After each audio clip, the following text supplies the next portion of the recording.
안녕하세요. 저는 의림교회 공식 사회자 이현수 집사입니다. 목사님, 섬기고 있는 김명헌 담임 목사입니다. 오늘은 담임 목사님과 차 한 잔의 대화라는 주제로 좀 얘기를 나눌까 하는데요.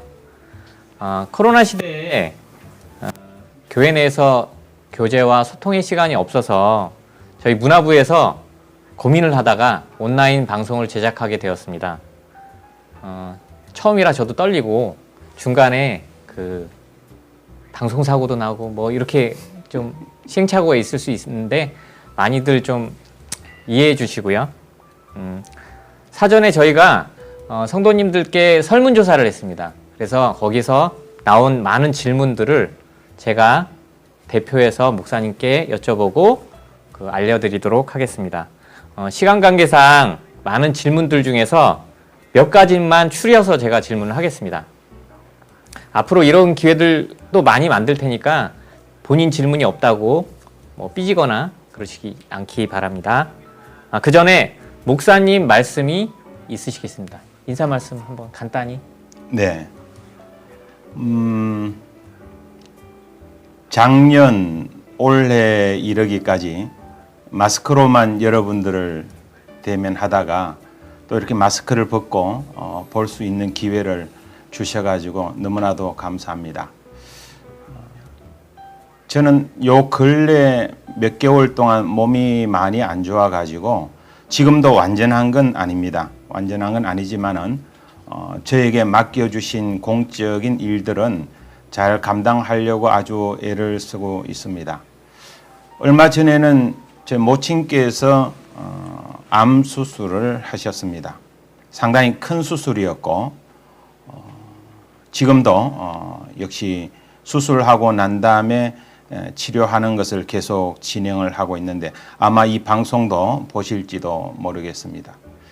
몸이 약하거나 혹은 수술을 받거나 전혀 예측하지 못했던 일들이 우리 주변에 다가올 수 있다는 걸 다시 한번 느끼게 됩니다. 코로나 상황도 마찬가지죠. 우리가 이렇게 오랫동안 커피 한잔 하지 못하고 차 한잔 하지 못하고 또 가까이서 담소를 나누지 못할 줄 그 누구도 예측하지 못하고 또 생각하지 못했을 겁니다. 이러한 상황 속에서 우리가 어떻게 하면은 교우들과 함께 조금 더 가까이 다가갈 수 있을까? 이렇게 귀한 기회를 허락해 준 우리 문화부 부장님과 또 많은 스태프들, 지금 여러분 안 보이시겠지만은 우리 주변에 한 10명의 스태프들이 이 방송을 위해서 도와주시는데 그렇게 해주신 분들에게 진심으로 감사를 드립니다. 특별히 이 상수리 나무를 저희들이 책자로 발간을 하다가 코로나 때문에 책자로 발간하지 아니하고 이렇게 영상으로 편집을 해가지고 교우들에게 어떤 새로운 시도를 할 수 있다는 것 상당히 고무적이고 바람직한 일이라고 생각을 합니다. 상수리 나무를 통해 가지고 교우들과의 관계가 조금 더 가까이 가는 진일보 되어지는 계기가 되기를 간절히 바랍니다. 감사합니다. 네, 그럼 본격적으로 질문을 드리겠습니다. 그 전에 저희가 오늘 선물을 많이 준비를 했습니다.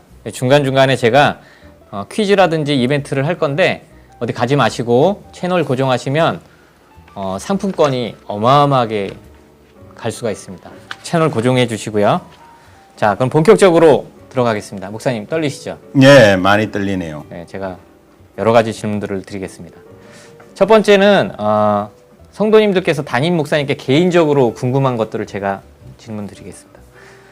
목사님 살아오시면서 가장 기억에 남는 그런 사건이 있다면 무엇인지 궁금한데요.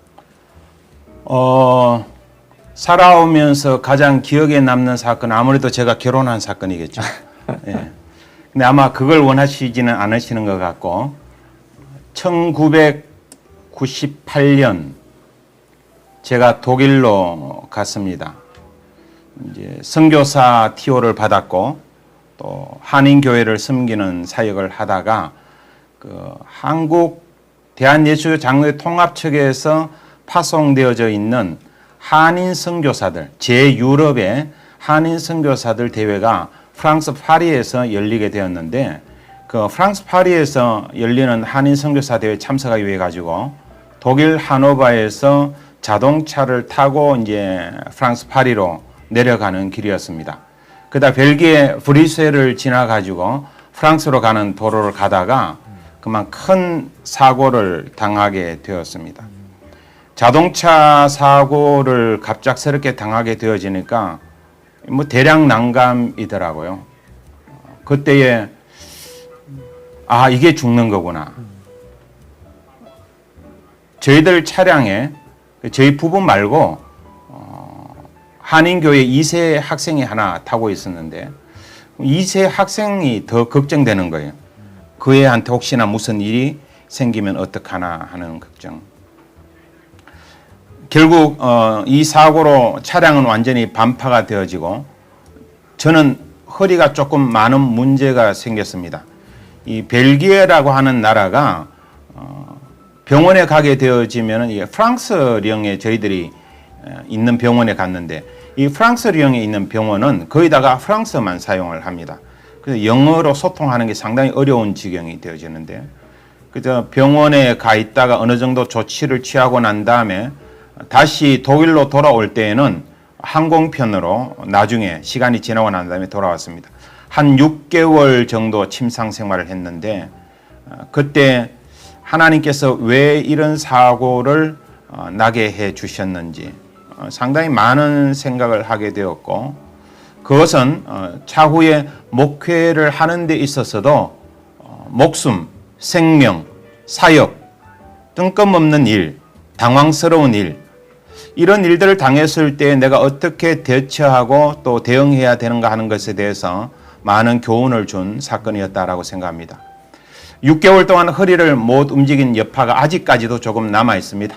남아 있지만은 이런 일들 통해서 하나님께서는 새로운 생명을 허락해 주셨고 또 독일에서 사역을 잘 감당할 수 있도록 기회를 주셨던 것 같습니다. 제 일생에 가장 오랜 기간 동안 병원에서 혹은 또 침상에서 치료를 해야 했던 그런 기억이 아마 제일 기억에 남는 시간인 것 같습니다. 예.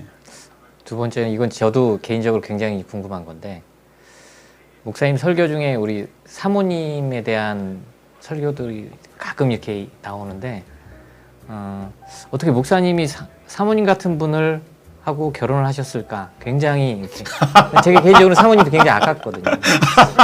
사모님이 좀 아깝습니다. 그래서 예. 사모님을 만나게 된 그 스토리 좀 듣고 싶습니다. 제가 기억이 정확하다면은 1992년이었을 겁니다. 제가 섬기던 교회에 성가대 지휘자가 한 분이 새로 왔어요. 성가대 지휘자가 한 분 새로 왔는데 당시 오스트레일리아 호주에 가 있다가 한국에 들어오면서 성가대 지휘를 맡았는데 저는 그때 처음 봤던 형편이었고 한눈에 그냥 제가 마음을 빼앗겼죠. 마음을 빼앗겼고 그 모습이 지금도 아주 선합니다. 3년 동안 서로 교제를 했고 그리고 1995년에 결혼을 하게 되었습니다. 이 교회 내에서 아무래도 저는 이제 전도사로 사역을 하고 있었고 또 저희 집사람 될 사람은 지휘자로 있었기 때문에 사귀는 것이 쉽지는 않았어요.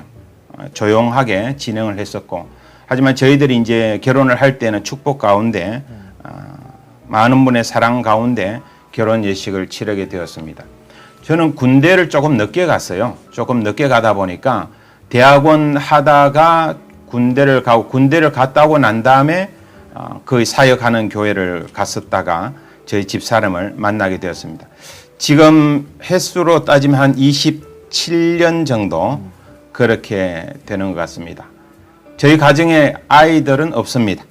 아이들은 없고 부모님을 모시고 있고 부모님이 지금 어머님이 수술을 하신 관계로 저희 집에 거주하고 계시고 한동안은 저희들이 모셔야 될 것 같습니다. 저희 집사람은 학부 때에 성악을 전공을 했습니다. 그러다가 독일에서 대학원에서 성악을 전공을 하고 또 대학원에서 음악 교육 공부를 했고 한국에 들어와 가지고는 모교인 숙대에서 지금 강의를 하고 있습니다. 학부생들은 성악을 강의하고 있고 또 교육대학원에서는 교육학을 또 가르치고 성악 교육을 가르치고 또 그다음에 박사 과정에 있는 학생들을 가르치고 있습니다. 오늘 올 줄 알았는데 쑥스럽다고 안 오고 집에서 아마 보는 것 같습니다. 프로포즈는 누가 먼저? 제가 먼저 했죠. 프로포즈는 첫눈에 반한 사람이 먼저 하게 되어 있습니다. 뭐 이벤트 따로? 이벤트를 지금 기억이 사실 잘 안 나요. 27년 전이다 보니까 하나 기억나는 것은 그때 그 대학로에 하이델베르크라고 하는 찻집이 있었습니다. 커피숍이 있었는데 지금 있는지 지금 없는 것 같아요. 그 하이델베르크라고 하는 커피숍에 가가지고 그 전에 제가 고백을 하면서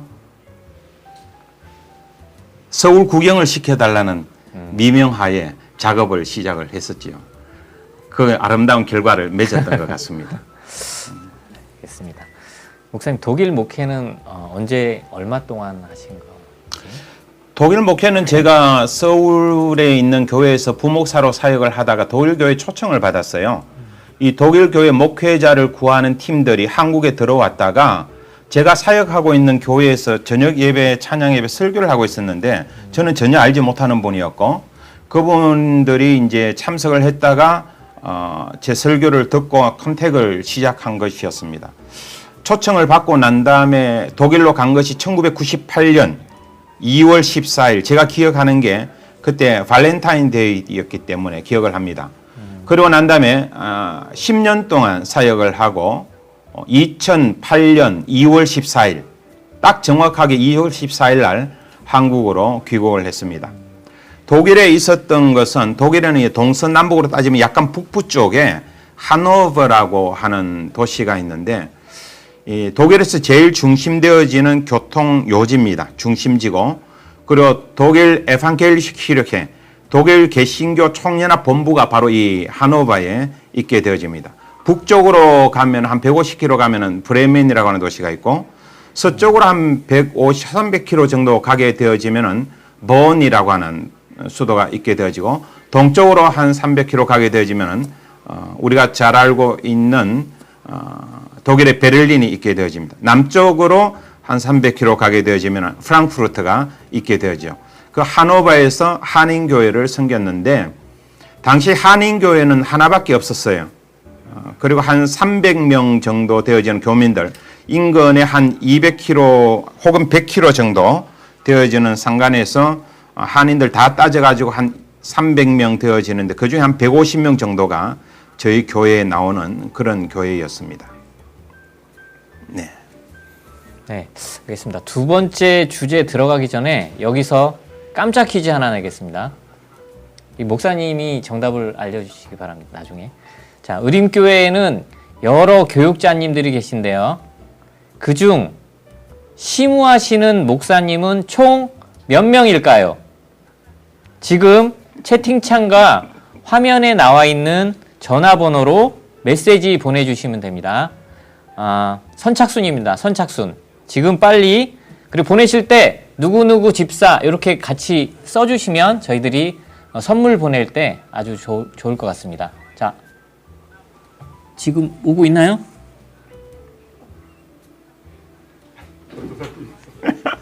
없나요? 박가원 전사 틀렸는데.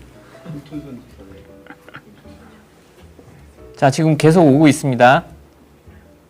선착순으로 진행합니다. 계속 오고 있습니다. 자, 빨리 보내주셔야 됩니다. 지금 정답자 발표하겠습니다. 정답을 발표하겠습니다. 지금 몇 명입니까? 지금 2명. 진짜 2명? 총 4명 올라왔어요. 4명 올라왔습니까? 자, 정답 발표하겠습니다. 목사님, 정답은? 예, 시무하시는 분은 김명훈 목사, 정성훈 목사, 정성훈 국목사 3명입니다. 아, 3명입니다. 네, 지금 선착순으로 저희들이 보고 있다가 요 분들께는 모바일 상품권을 얼마짜리요? 10,000원짜리 일단 10,000원부터 가겠습니다. 10,000원짜리 한 장씩 10,000원권으로 보내드리도록 하겠습니다.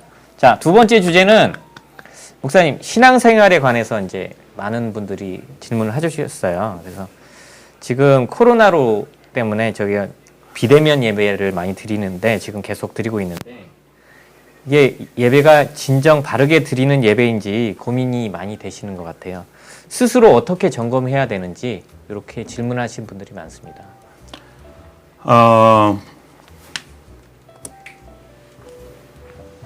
이 코로나가 오면서 현장 예배로 드리던 우리의 예배 형식 스타일이나 방법론들이 이제는 영상으로 드리는 것도 허용이 되어지는 이런 과도기에 있습니다. 아무래도 충격적일 수밖에 없고 과연 이게 예배인가 하는 생각을 하시는 분들도 간혹 있는 것 같습니다. 역사 속에서 이런 예들은 참 많이 있어 왔습니다. 예컨대 전쟁이 일어났을 때에 피치 못하게 드리는 예배를 꼭 예배당에서 드려야 되는가? 지금 코로나 때문에 거의 1년 반 정도 진행이 되어지는데 집에서 드리는 예배가 진정한 예배가 될 수 있는가?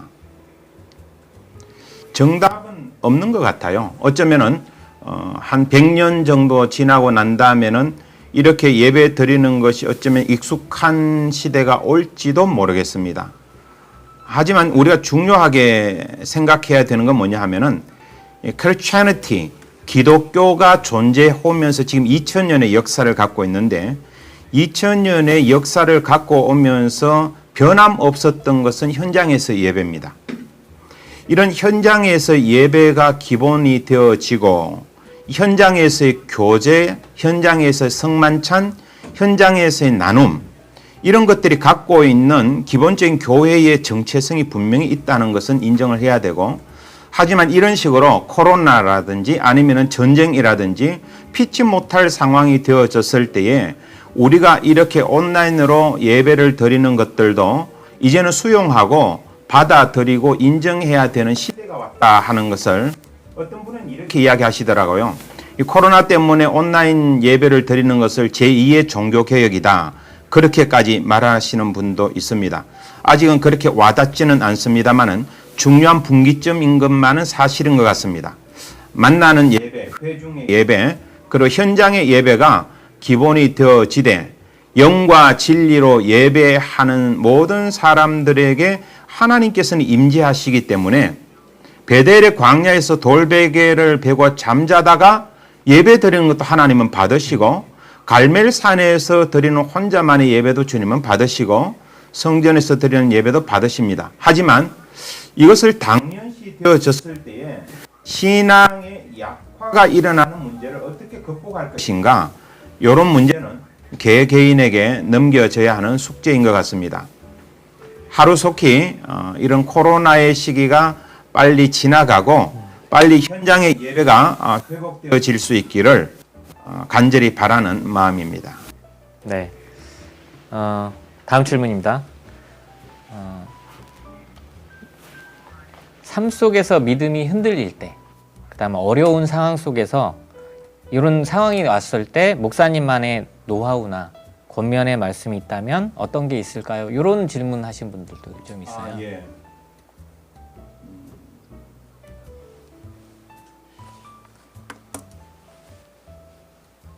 우리가 그런 경우가 참 많이 있다라고 생각합니다.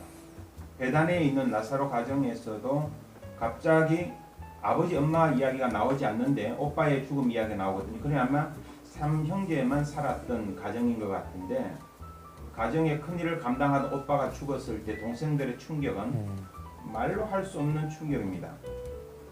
그러한 때 예수님께서 오셔가지고 우리가 충격적인 이야기, 감당할 수 없는 시련, 어려움, 환난, 고독, 외로움 이런 문제를 어떻게 해결하느냐 하는 것에 대한 좋은 단초를 제공해 주시죠. 요한복음 11장에 보면은 그 나사로의 죽음에 대해 가지고 예수님께서 하시는 말씀이 내가 믿으면 하나님의 영광을 보리라. 내가 믿으면 하나님의 영광을 보리라.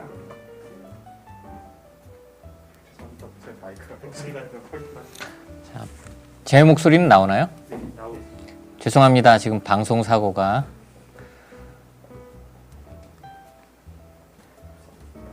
네? 얘기하라고요? 이런 게 생방의 묘미입니다. 예. 언제부터 꺼졌죠? 지금은 나옵니까? 목사님 목소리? 질문이 처음부터 안 나. 질문 지금 나옵니다. 네. 처음부터요? 아니. 지금 질문부터. 예, 알겠습니다. 다시 질문을 드리도록 하겠습니다. 삶 속에서 믿음이 흔들릴 때, 어려운 상황 속에서 있을 때 목사님의 노하우나 권면의 말씀이 있다면 어떤 게 있을까요? 이런 질문을 하신 분들이 있습니다. 네, 성경 구절 하나를 추천을 해드립니다. 요한복음 11장 40절 네가 믿으면 하나님의 영광을 보리라. 나사로, 마리아, 마르다 이 가정에 가장되어지는 나사로가 죽었을 때에 감당할 수 없는 시련이었지요. 외로움, 고독, 아픔 그러한 환경 속에서 예수님이 찾아오셔가지고 그 자매들에게 하신 말씀입니다. 너가 믿으면 하나님의 영광을 보리라. 중요한 신앙적인 도전이 그 말씀에 있다고 생각을 합니다. 우리는 보통 하나님의 개입을 먼저 요청을 합니다. 하나님께서 영광을 보여주시면, 하나님께서 해결해 주시면, 하나님께서 낫게 해주시면 내가 믿겠습니다라고 우리는 선제 조건을 내겁니다. 하지만 예수님께서는 분명히 말씀하시죠. 먼저 믿음이 우선되어져야 하면 그 다음에 하나님의 영광을 보게 될 것이다. 그러고 난 다음에 요한복음 11장 43절에 들어가면은 무덤을 향해서 예수님께서 말씀하시는 장면이 나옵니다. 나사로야 나오너라. 능력의 말씀이 됩니다. 결국 우리가 감당하기 힘든 일들이 다가왔을 때 우리가 그것을 극복하고 이겨낼 수 있는 말씀의 비밀은 여기에 있지 않을까.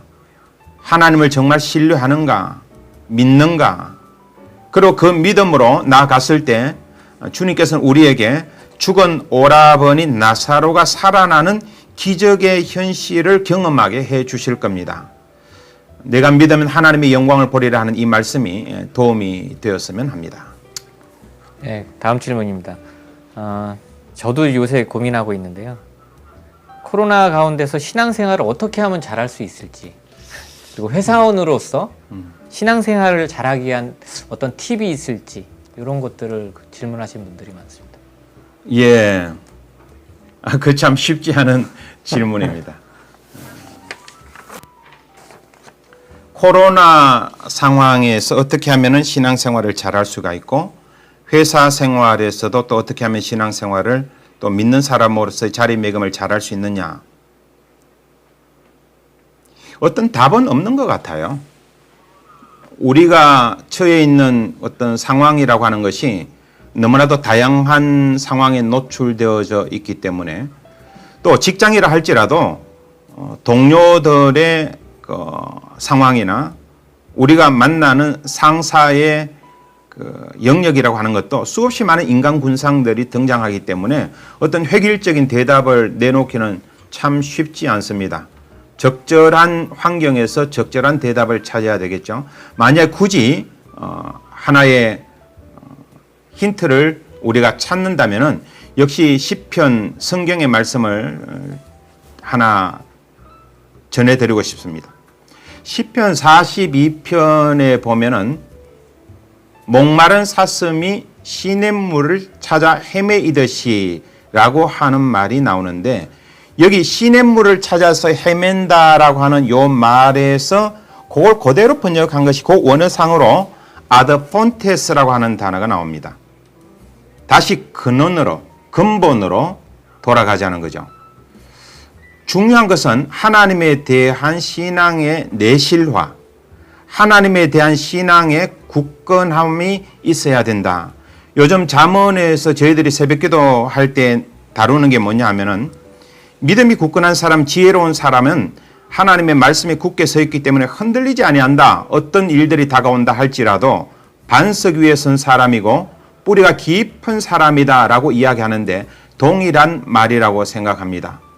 근본으로 돌아가자. 중요한 것은 신앙입니다.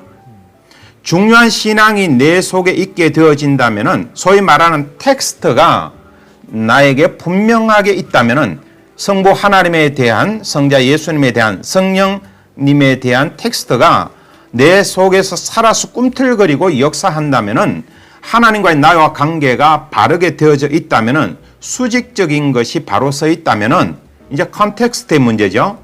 직장이나 코로나 시대나 어떤 상황에서든지 간에 하나님과의 관계가 바로 되어져 있는 사람은 컨텍스트, 주변에 주어지는 모든 상황 속에서도 하나님께서 분명히 지혜를 주시리라 생각합니다. 그럼 우리가 붙잡아야 되는 것은 어떤 상황에 대해서 어떤 방법론이 아니라 원칙론입니다. 이럴수록 신앙의 내실화가 더 필요하겠구나. 바른 믿음을 간직해야만이 이 모든 상황에서 조금 더 플렉시블하게 대응할 수 있지 않을까 그렇게 생각합니다. 목사님, 세 번째 주제 들어가기 전에 다시 이벤트 깜짝 퀴즈입니다. 자, 요번에는 2만 원권으로 넘어가겠습니다. 2만 원권, 2만 원. 자, 의림교회의 의림의 어원은 무엇일까요? 참고로 성경에 나오는 지명입니다. 너무 어렵죠?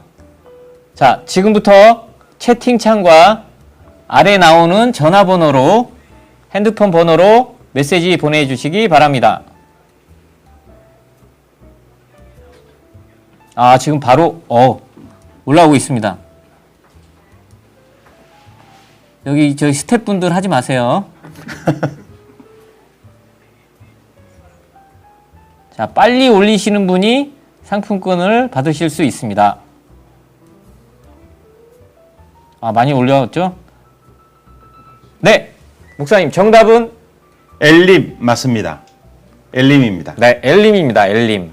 의림교회 다니시는 분들은 대부분 다 아시리라고 생각되는데 그럼에도 불구하고 한번 내봤습니다. 선물을 드리기 위해. 자, 세 번째 주제는 의림교회 관해서 담임 목사님한테 궁금한 것들을 이제 여러 질문을 받아봤습니다. 목사님의 목회 철학은 무엇입니까, 목사님?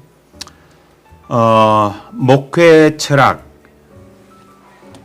저는 하나님의 목회를 제 철학으로 분명히 삼고 있습니다.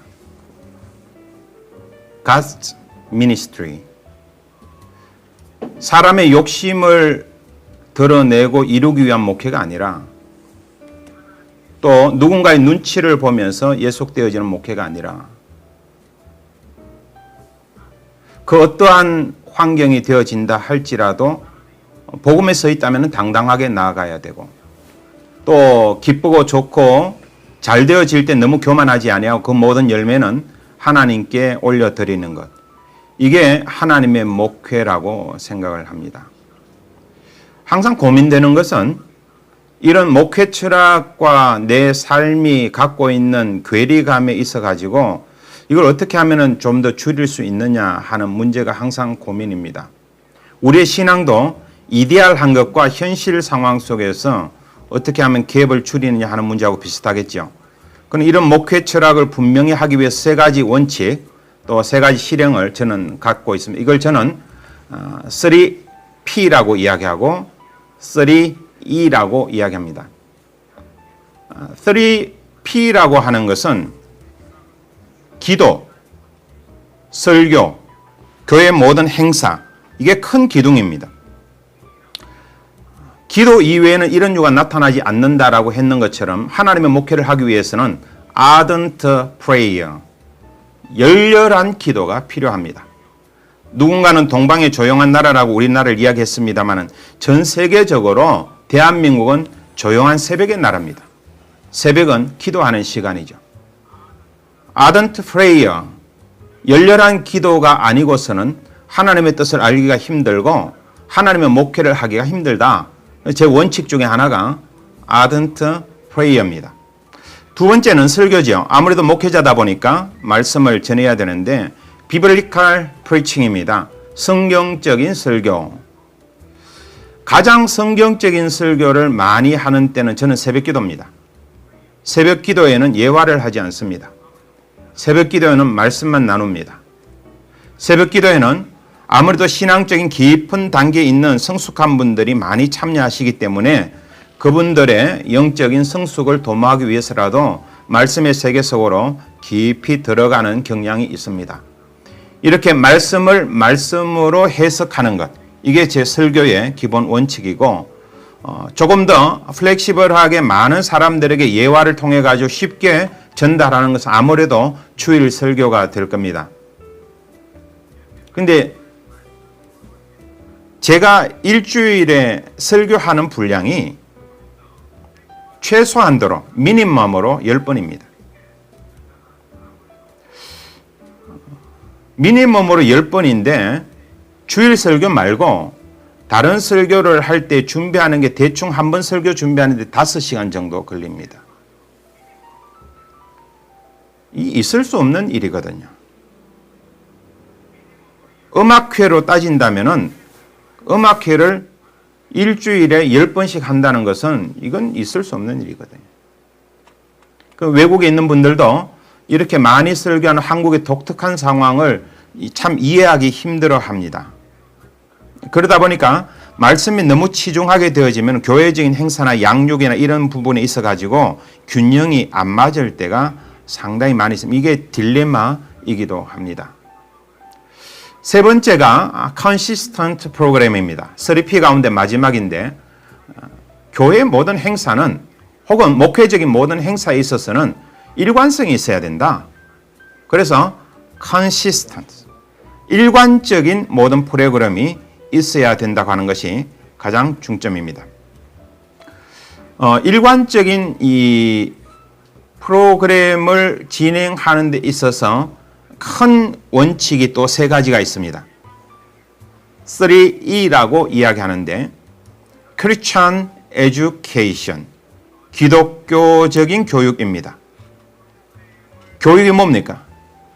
교육은 거듭난 인간을 만드는 것이고 거듭난 인간이 교육을 통해서 성숙한 신자가 되는 것이고 성숙한 신자가 결국은 우리가 살아있든지 죽어있든지 천국 시민이 되는 것, 이게 교육의 목적이라면 오늘날 교회학교도 이 목적을 향해서 저희들이 움직여야 되고 교회 내의 모든 양육 프로그램들도 바로 이 교육의 의미를 갖고서 진행을 해야 된다. 교육이라고 하는 것이 내 지적 어떤 한계선상의 확장에만 거두게 된다면 우리의 머리가 너무 커지는 경향이 있거든요. 그래서 이런 교육을 통해 가지고 어떻게 하면은 보다 더 크리스천, 그리스도인으로서의 교육을 해야 하는지, 이게 중요한 일관성 있는 프로그램 중에 하나이고, 또 하나는 일관성 있다라고 하는 것은 선교도 마찬가지입니다. World Evangelism, 세계의 선교는 지상 명령이죠. 예수님께서 우리에게 주신 귀한 명령입니다. 나가서 복음을 전하는 것, 이것은 우리가 일관되게 해야 됩니다. 우리 교회에 많은 선교사님들을 후원하고 있습니다만은 이 선교사님 후원하는 것에 있어서도 저희들이 일관된 모습으로 나가야 합니다. 마지막으로 Holy Expenditure입니다. 한 여인이 향유 옥합을 깨뜨려 가지고 예수님 발에 향유를 부었습니다. 사람들이 이야기합니다. 그건 과한 거 아니냐, 낭비가 아니냐. 하지만 예수님께서는 그 낭비의 개념을 홀리한 것으로, 거룩한 것으로 인정하셨고 그렇게 말씀하셨죠. 우리가 교회적인 일들을 진행하다 보면은 많은 부딪힘이 있습니다. 그 중에 하나가 이 재정적인 문제인데, 재정적인 문제가 이게 낭비 아니냐라고 말하는 것들이 있습니다. 하지만 주님의 뜻이라면은, 하나님의 의를 이루기 위해서 진행하는 것이라면 그것은 Holy Expenditure다. 거룩한 낭비다. 예수님께서 하늘 보좌를 버리시고 이 땅에 내려오셨습니다. 이걸 우리가 성육신이라고 이야기하는데 이 성육신을 우리가 이룩할 수 있는 방법이 뭘까요? 이게 거룩한 낭비입니다. 이제 5월 마지막 30일부터 6월 13일까지 저희 교회도 사랑의 천사 운동을 하게 됩니다만 이런 사랑의 천사 운동을 통해 가지고 하나님 앞에 너무 인색하지 아니하고 세상에 대해서 인색하지 아니하고 그것이 우리가 볼 때는 낭비인 것 같지만 주님 보실 때는 홀리한 거룩한 낭비가 될 수 있도록 그것이 일회성이 아니라 consistent 일관성 있는 프로그램 행사해야 된다. 그래서 저는 이제 목회 원칙이라고 할까요? 이게 3P 세 가지가 있고 거기에 마지막에 3E 요 세 가지를 항상 가슴에 담으면서 어떻게 하면은 하나님의 목회를 잘할 수 있을까? 그게 고민입니다. 저의 고민이고 또 여러분들이 저를 위해서 기도해 주셔야 될 기도 제목이기도 합니다. 네, 다음은 교육부에 관한 질문입니다. 지금 코로나 시대로 인해서 교육부의 아이들을 현장으로 인도하거나 그다음에 온라인으로 이렇게 접속해서 하는 부분들이 굉장히 어려움을 많이 겪고 있는 상황이기도 한데요. 교육부에 대한 목사님의 비전이나 계획이 궁금합니다. 교육부는 제가 말할 때마다 너무 이렇게 미안한 감정밖에 없어요. 저희들이 요 근래 교육부 내에 큰 아픔이 있었고 이제 새로운 여기 스텝들로 다 계십니다만은 새로운 교역자들이 와가지고 교회 학교를 담당하고 또 섬기고 있는데 저는 동료 목회자들을 대할 때에 나름대로 원칙이 하나 있습니다. 그건 뭐냐 하면은 그분들은 이 영아부, 유치부, 유년부, 소년부, 청소년부 그리고 청년대학부라고 하는 거대한 목장을 맡은 목장의 목자라는 겁니다. 자율성을 전적으로 인정을 합니다. 그분들이 마음껏 교회 학교를 섬길 수 있도록 또 활성화할 수 있도록 그렇게 기도하고 또 후원해 주고 또 그렇게 자율성을 배려를 해 줍니다. 지금 문제가 되는 것은 저희들이 중고등부 이 청소년부도 약하고 그다음에 청년대학부도 약하고 교회학교 학생들도 예전보다는 숫자적으로 봤을 때는 많이 작은 수가 교회에 오고 있습니다. 다음 세대에 대해서 염려하고 기도합니다마는 이 과연 문제의 해결책이 있는가? 그건 우리 교회만의 문제가 아니라 많은 교회들의 아픔이기도 하고 기도 제목이기도 합니다. 요즘 일어나고 있는 현상 중에 하나는 코로나가 진행이 되어지면서 1년 반이 지나면서 점점 이 교육부의 학생들이 몰리는 곳에만 몰린다는 거예요. 어른들도 마찬가지입니다. 그 좋은 시스템, 또 보기 좋은 교육 교재, 또 눈에 좋은 유튜브 영상들, 갖추어진 것들 이런 것들에 눈이 갈 수밖에 없고 개별적으로 만나가지고 양육하는 것이 거의 불가능한 현실이 되었습니다. 교육부의 우리 전도사님들도 이것 때문에 고민이 많으시고 기도를 하고 있습니다. 뭔가 만나야 역사가 일어나는데 만날 수 없으니까 데이트가 안 되고 데이트가 안 되니까 결혼할 수 없는 그런 청년의 비애가 있는 것과 비슷합니다. 교회 학교에 대해서는 우리 교회가 세 개의 거대한 축이 있는데 선교와 교육과 구제입니다. 이 한 파트에 이 교육을 어떻게 해야 되느냐 항상 기도 제목입니다.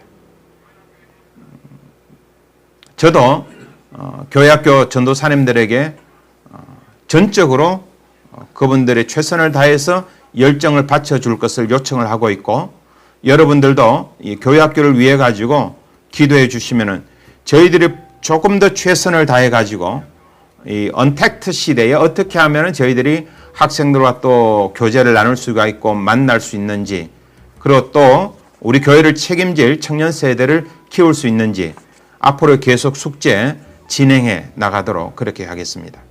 네. 그 네 번째 주제는 이외에 지금 질문 드린 거 말고 담임 목사님께 드리고 싶은 질문이나 제안 이런 게 있다면 어떤 게 있을까요? 이렇게 한번 설문을 조사해 봤어요. 어떤 분이 지속적인 경건 생활을 위해 성경 필사 외에도 동행일기와 같은 캠페인을 하면 어떨까요? 이런 것들을 저는 거기에 찬성합니다. 네. 동행일기 같은 그 기록하면 참 좋죠. 한동안 이제 그 붐이 일어났었는데 지금은 조금 약해진 의미가 있습니다. 그 비슷한 아류로 감사일기, 묵상일기, 말씀일기, 동행일기 뭐 여러 가지가 많이 있습니다. 이 성경 필사를 우리가 하고 있는데요. 성경 필사를 하는 것도 하는 분들만 하게 되어지고 막상 시도하시던 분들도 오래 못 갑니다. 중요한 것은 consistent, 일관성이에요. 그래서 이런 것들이 캠페인이라고 이야기하셨는데 캠페인은 하게 되어지면은 어느 정도 한정적인 시간의 제약을 따를 수밖에 없습니다. 동행 일기는 평생 써야 되죠. 그러면 아마 의도가 그런 의도로 질문을 하신 것 같은데 우리가 이런 붐을 일으켜 가지고 동행 일기 같은 것을 하면 어떠냐, 캠페인을 일으키면 어떠냐, 전적으로 찬성하고 우리 교회도 적용할 수 있는 부분이 있는지를 함께 의논을 하도록 하겠습니다. 하지만 이것이 일종의 그 캠페인의 일회성으로 아니면 단발성으로 그치지 않도록 어떻게 하면은 계속적인 진행을 할 수 있는지 고민을 하고서 대응하는 방법을 마련하도록 그렇게 한번 생각해 보겠습니다. 네. 그리고 목사님 이런 분도 계셨어요. 건강하세요. 목사님은 의림교회의 담임이십니다. 영육의 강건함이 성도들에게 고스란히 전달됨을 기억하시고 영육의 강건함을 위해 더욱 힘써 주세요. 이런 제안. 네, 염려에 가득 찬 이야기인 것 같습니다만 저한테는 아픔으로 와닿습니다. 가시처럼 찌르는 말씀인데 죄송하다는 말씀 그리고 감사하다는 말씀 아울러 함께 드립니다.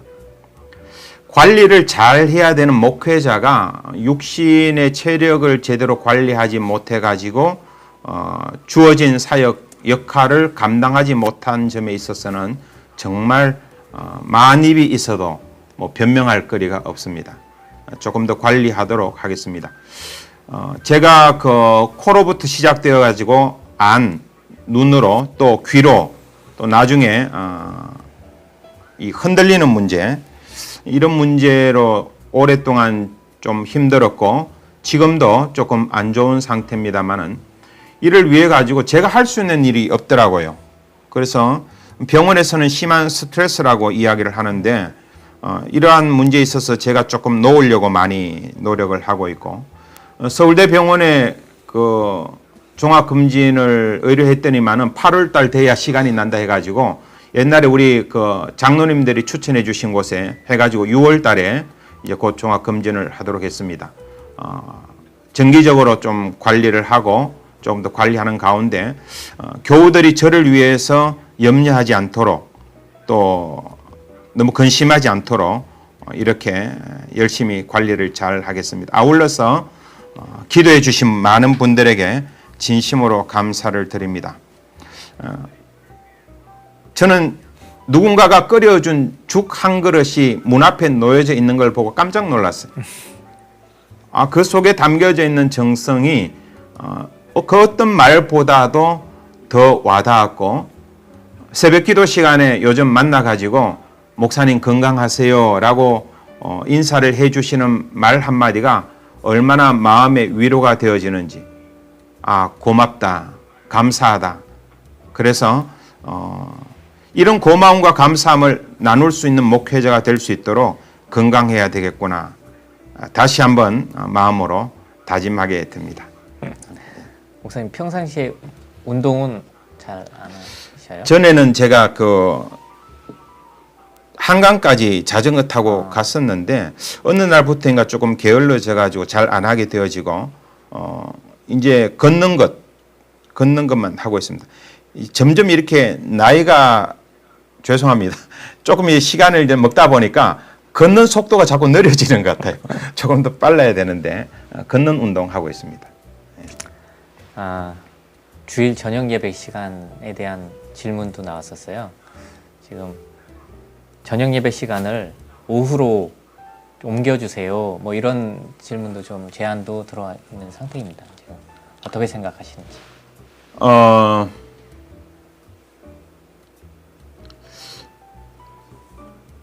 주일 저녁 예배, 찬양 예배를 지금 저희들 7시에 드리고 있는데 오후의 시간대로 옮기자 하면은 제가 오히려 한번 질문을 던져볼게요. 만약에 이현수 집사님 같으면은 오후 때로 옮기면은 한 몇 시 정도가 적당하다고 생각하십니까? 저는 점심 먹고 여유 있게 조금 교제 나누다가 1시 정도? 1시 정도에? 잠깐만요. 11시, 12시. 1시 반에서 2시. 예. 네. 적절한 시간대인 것 같습니다. 저희들이 1부 예배가 7시고 2부 예배가 9시고 3부 예배가 11시입니다. 그럼 시간대별로 따지면은 1시 정도가 가장 적절한 시간대죠. 교회에서 점심 식사를 하고 잠깐 커피 타임을 가지고 1시 혹은 2시 상간에 예배를 드려야 합니다. 근데 한국 교회가 오후 예배로 드리면서 많이 갈등의 요소가 있었습니다. 그건 뭐냐 하면은 대부분 청년 예배가 1시에 드립니다. 그래서 1시에 청년 예배가 드리기 때문에 우리 교회는 1시 반입니다만은 청년부 예배가 그 시간에 드리게 되어지면 오후 예배가 겹쳐지게 되어지고 오후 예배가 그 시간대에 드려지게 되면 청년부에 대한 등한함, 무시하는 생각이 든다. 그래서 한국교회가 이 협 어느 정도 이렇게 알게 모르게 이렇게 뭐라 그러죠? 조금 시간 조정한 게 그래서 오후 3시가 나옵니다. 청년부 예배 드리고 오후 3시로 드리 오후 3시에 예배를 드리게 되어지면은 상당히 좀 어정쩡하게 되어집니다. 물론 고통이 없는 건 아니죠.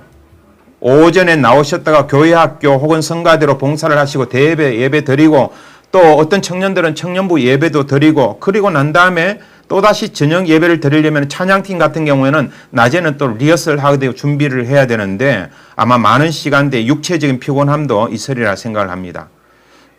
그래서 오후 예배 이야기가 나오기도 합니다. 이 오후 예배가 되어졌을 때에 정말 그것이 실용적이냐, 우리에게 도움이 되느냐, 아니면은 저녁 예배를 드리는 것이 그래도 보다 더 하루를 온전하게 하나님께 드리는 의미가 되어지느냐, 여기 두 개는 어느 정도 우리가 서로 조율이 조금 필요한 것 같습니다. 그런 이야기들이 나오셨기 때문에 계속적으로 제기가 되어집니다만은 교회에서 조금 더 폭넓게 의논을 하고 또 수렴을 해가지고 그러면 이 시간대를 어떻게 정할 것인가, 또 오후가 적절한 것인가, 아니면은 지금 있는 상태가 더 좋은 것인가, 많은 토의와 의논을 거치고 예배 시간은 조율하는 것이 보다 더 실수가 적은 결정이 되리라 그렇게 생각을 합니다. 네, 알겠습니다. 목사님, 마지막 이벤트입니다. 이거 목사님에 관련된 건데요. 목사님이 나중에 다 보시고 제일 재밌는 거를 골라주시면 될 것 같습니다. 예. 네. 담임 목사님을 5글자로 표현한다면 입니다. 예를 들면 옆집 아저씨 혹은 큰바위 얼굴 뭐 이런 식으로 이렇게 재밌게 표현해 주시면 저희가 요거에 대해서는 제일 재미있으신 분한테는 상품권 5만 원. 5만 원. 그리고 참여하신 분들께도 각각 만원권 상품권을 많이 드리도록 하겠습니다. 지금부터 올려주시기 바랍니다. 문자나 저 핸드폰 번호로 지금 올려주시면 됩니다. 방송 끝날 때까지 계속 올려주시면 되겠습니다. 아니 저도 그 하는 동안에 문화부에게 건의가 있어요. 이 같이 출연하는 사람의 사이즈를 좀 잘 생각하셔가지고 다음에는 이렇게 큰 바위 얼굴 비슷한 사람을 놓든지 아니면 제 의자를 뒤로 좀 배치를 하든지 그렇게 해줬으면 좋겠습니다. 다음엔 강호동을 데려오도록. 아, 네, 지금 계속 올라오고 있습니다. 예, 잘 보고 뭐 있나요? 잘생긴 오빠. 저거는 조금 의림 히어로. 오. 오. 저건 아부성인데 임태수 집사님. 네. 다 읽으셔야 돼요. 하나씩. 뭐라 그랬지? 찐미남 잘생긴 오빠. 아, 이거는 찐미남 목사님. 이거 6자인데 이거는. 그냥 좋아요. 아, 이민진 전도사님. 또 있나요? 계속 올려주시기 바랍니다. 방송 끝날 때까지 저희가 보고 재밌는 것들을 추려서 상품을 보내드리도록 하겠습니다. 자, 지금까지 많은 질문들을 드렸는데요. 목사님 오늘 어떠셨는지, 그리고 마지막으로 성도님들한테 하실 말씀 있으시면 부탁드리겠습니다.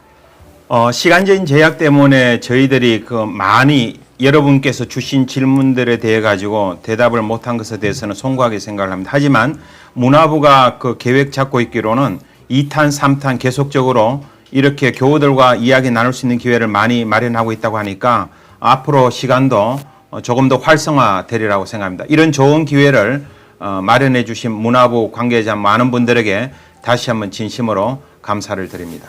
고맙습니다. 네, 오늘 성도님들 질문을 통해서 저희 목사님과 저희 교회에 대해서 많은 것들을 좀 공유하는 시간이 되었으면 좋겠습니다. 방송 끝까지 시청해 주신 성도님들 감사드리고, 저희가 호응이 괜찮으면 시즌2를 통해서 다시 돌아올 것을 약속드리겠습니다. 그때는 지금보다, 오늘 약간의 방송사고도 있었지만 고품격 방송을 제작할 것을 약속드리면서 목사님 같이 인사하실까요? 네. 의림교회 성도님들 평안하세요.